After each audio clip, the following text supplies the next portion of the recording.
Buenas, somos el grupo número 10 y vamos a hablar de ensamble, condiciones de contorno. Las integrantes del grupo son Campuzano Mayra, Jiménez Gisela, Romero María Luján.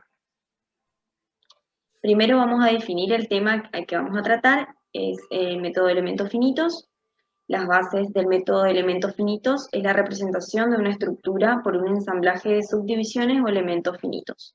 Estos elementos se consideran estar interconectados en uniones llamadas nodos o puntos nodales.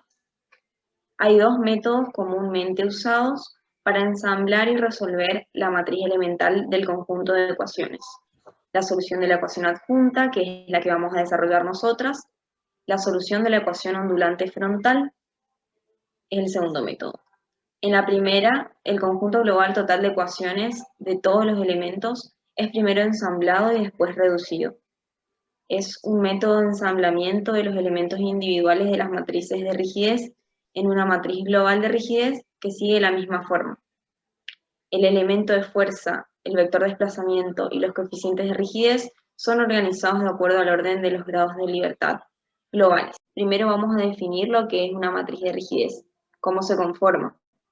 Para ello utilizamos sistemas de ejes globales, números de nodos, números de barras, sistemas de ejes locales en cada barra, selección y numeración de grados de libertad, matriz de rigidez de cada elemento, ensamblaje de la matriz de rigidez.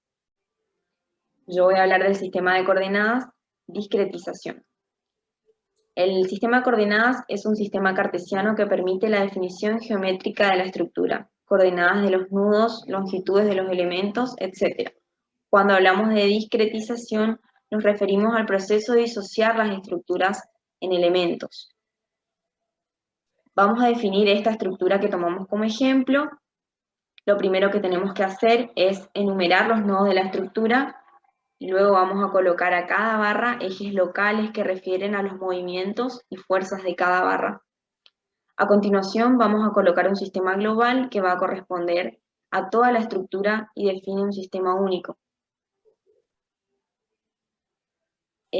Vamos a definir también un sistema nodal que facilita ciertas condiciones de contorno. Va a ser conveniente definir un sistema nodal de coordenadas distinto del global, operando conjuntamente con ambos. Para demostrar lo antes dicho, utilizamos como ejemplo una barra de celosía que es una estructura plana.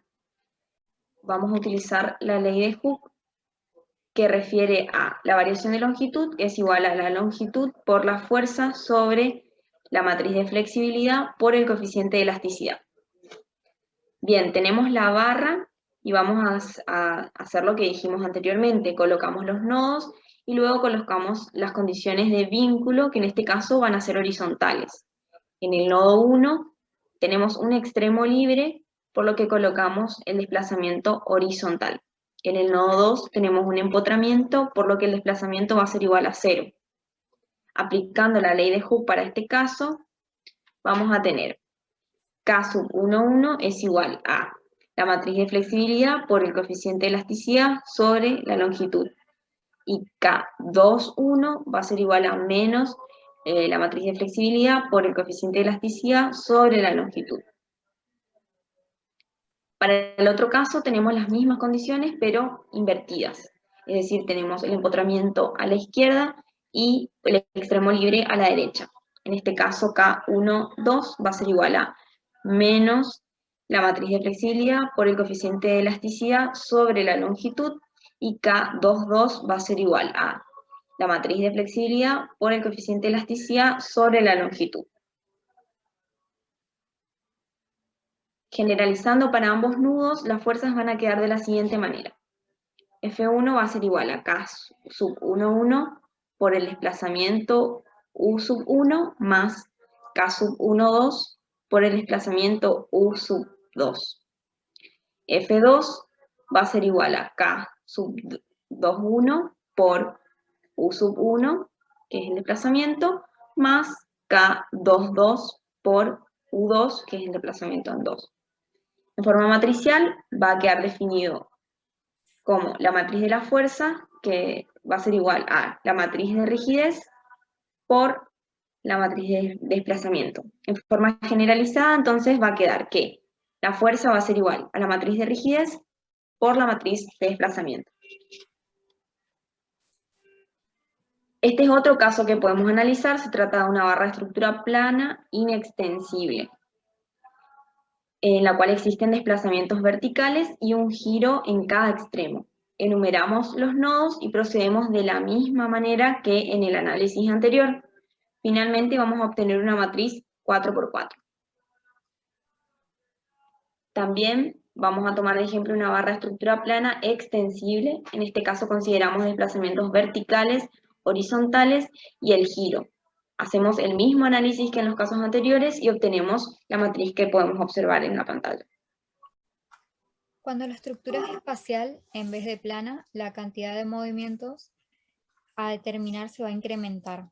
En el caso de los nodos en el espacio, los grados de libertad van a ser 6, 3 lineales y 3 angulares, y sus direcciones y sentidos van a quedar definidos por la terna de ejes estructurales. Cada nodo va a tener su sistema de ejes local asociado a un sistema de referencia. Pero cuando ensamblamos la estructura, se observa que los movimientos de los nodos se definen según los ejes estructurales, independientemente de la dirección de las barras. Es por ello que tenemos que definir un sistema de ejes globales, en el cual se encuadre toda la estructura. Entonces podemos hacer la siguiente transformación de coordenadas, teniendo en cuenta algunas propiedades de las matrices, como por ejemplo la matriz de rotación por la matriz de transformación, vemos que es igual a la matriz de unidad, y con ello podemos transformar las coordenadas del sistema local, que eran P' y Delta', en coordenadas del sistema global, y así llegar a la relación fundamental en donde P, que es el vector de cargas globales, va a ser igual a una matriz, la cual va a tener de componentes L por K' por la traspuesta de L por delta, que sería el vector desplazamiento global. También vemos que K mayúscula, que sería L por K' por la traspuesta de L, nos permite pasar cada matriz en coordenadas locales a matriz de coordenadas globales, por operaciones con la matriz de transformación, como ya habíamos dicho, y su traspuesta. El elemento y la estructura de discretización. La discretización, como dijo mi compañera anteriormente, es el proceso de disociar la estructura en elementos. Tenemos la estructura de discretizar que vemos en pantalla. La elección usual de la discretización A, por ejemplo, en este caso que vamos a utilizar, obedece a que las matrices de los elementos son iguales en coordenadas locales para todos, ya que es la forma intuitiva de descomponer en lo que consideramos como elementos vivos. Vamos a recordar que la siguiente ecuación, que tenemos que P es igual a la matriz de rigidez de desplazamiento. Lo que primero hacemos antes de comenzar es enumeramos los nudos. En este caso llamamos a esta barra I y J. Ponemos las coordenadas de los ejes locales y procedemos a aplicar la fórmula. En I vamos a tener que P sub I va a ser igual a K sub I por el desplazamiento en I, más K sub IJ, que es la fuerza en el nodo I al aplicar el movimiento unidad en el nodo J, por el desplazamiento en J. Y en J vamos a tener que es K sub JI por el desplazamiento en I, más K sub JJ por el desplazamiento en J. Y en pantalla vemos cómo nos queda en forma matricial. Ensamblaje de la matriz de rigidez. Como dijimos al principio, tenemos nuestra estructura, la vamos a analizar de manera separada, por elementos, o sea, vamos a disociar la estructura en elementos y vamos a estudiar nuestras matrices de rigidez. Vamos a dividir nuestra estructura en nodos, tenemos en este caso nodo 1, 2, 3, 4, 5 y 6, y vamos a nombrar con letras, en este caso, a las barras comprendidas entre cada nodo. Entre el nodo 1, 2 tenemos la barra A, 2, 3 la barra B, 3, 4 la barra E, 2, 5 la barra C, 3, 5 la barra D y 4, 6 la barra G. Aplicando la fórmula anterior, vamos a tener que en la barra A, inconveniente entre los puntos 1 y 2, vamos a tener que P1 en A va a ser igual a K sub 1, 1 en A por el desplazamiento 1, K sub 2, 1 en A por el desplazamiento en 1, A, y P sub 2 en A va a ser igual a K sub 1, 2 en A, más por el desplazamiento en 2, más K sub 2, 2 en A por el desplazamiento en 2. Y esto nos va a quedar, P sub 2 en A va a ser igual a K sub 2, 1 en A por el desplazamiento 1 en A, más K sub 2, 2 en A por el desplazamiento 2 en A. De la misma manera, vamos a proceder a la barra B, 2, 4. Vemos que estamos analizando en el nodo 2. Tenemos que P sub 2 en B va a ser igual entonces a K sub 2, 2 en B por el desplazamiento 2 en B, más K sub 2, 3 en B por el desplazamiento 3 en B. La barra C, comprendida entre el nodo 2 y 5, nos va a quedar que P sub 2 en C va a ser igual a K sub 2, 2C por desplazamiento 2 en C, más K sub 2, 5 en C por desplazamiento 5 en C. Sumando y teniendo en cuenta las relaciones de compatibilidad, tenemos que P sub 2 en A más P sub 2 en C en B más P sub 2 en C va a ser igual a P sub 2, que va a ser igual a K sub 2, 1 en A por el desplazamiento 1 en A, más K sub 2, 2 por el desplazamiento en 2, más K sub 2, 3 en B por el desplazamiento 3 en B, más K sub 2, 5 en C por el desplazamiento 5 en C, siendo P sub 2 vectores de fuerzas en coordenadas globales asociadas a los nudos, al nudo 2. Los desplazamientos 1, 2, 3 y 5 son vectores de movimiento en coordenadas globales asociadas a los nudos 1, 2, 3 y 5, que físicamente están ligados con el nudo 2. Y K sub 2, 2 es el elemento de la matriz de rigidez que relaciona la fuerza en el nudo 2 con el desplazamiento en 2. Es decir, la fuerza que aparece en 2 con movimientos en 2. Permaneciendo nulos todos los demás, y es la suma de las submatrices asociadas a ese nudo. Ahora, K sub 2, 1 en A, K sub 2, 3 en B y K sub 2, 5 en C son fuerzas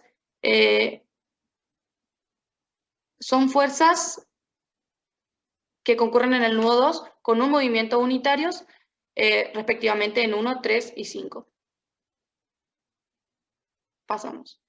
Bueno, como fuimos analizando en la diapositiva anterior, cada uno de los elementos, en este caso analizamos el nodo 1 por separado como está en la imagen derecha, tenemos que hacer así con cada uno de los nudos, con 2, con 3, con 4, etc. Vamos a obtener la siguiente matriz. Vamos a obtener la siguiente del ensamble de las matrices. Y tenemos que si se trata de un elemento de la diagonal KNN, tendremos tanto sumandos como barras concurren en ese nudo asociado a la fila. Por ejemplo, en la columna 2, fila 2, vamos a tener K22A más K22B más K22C. Si vemos en nuestro nudo, son las barras que concurren en ese punto. Tenemos que llegar a la barra A, B y C. Columna en la diagonal, columna B, columna 3, fila 3, tenemos K33B, K33D, K33F. Si vamos al nudo 3, vemos que llegan la barra B, D y F. En la columna 4, fila 4, tenemos K44N, K44F más K44G. Y si vamos a nuestra estructura, vemos que en 4 llegan las barras E, F y G. Y por último, vamos al nodo número 5. Tenemos que K55D, K55C y K55E. Son las barras que concurren a ese nudo. Ahora, los elementos que no pertenecen a la diagonal principal se componen de un solo sumando si existe una unión física entre nudos asociados a la fila y la columna, y los que están en los que son nulos, no existe ni una unión física. Para aplicar el método de elementos finitos, recordemos que es indispensable conocer las condiciones de contorno de los nodos que vamos a discretizar. Además, conocemos algunas fuerzas y movimientos. Siendo n nuestros nodos, el balance que tendremos va a ser 3 por n por los grados de libertad. R van a ser nuestras reacciones o coacciones. Y entonces la cantidad de movimientos desconocidos van a ser 3 por n menos r. Entonces en la estructura tendremos algunos grados de libertad restringidos y para calcularlos vamos a tener que formar un sistema reducido, es decir, una matriz de rigidez reducida, un vector de fuerzas reducido y un vector de desplazamiento reducido. Para resolver correctamente el sistema que conformamos debemos aplicar las condiciones de contorno. Así damos por finalizado nuestro tema. Gracias.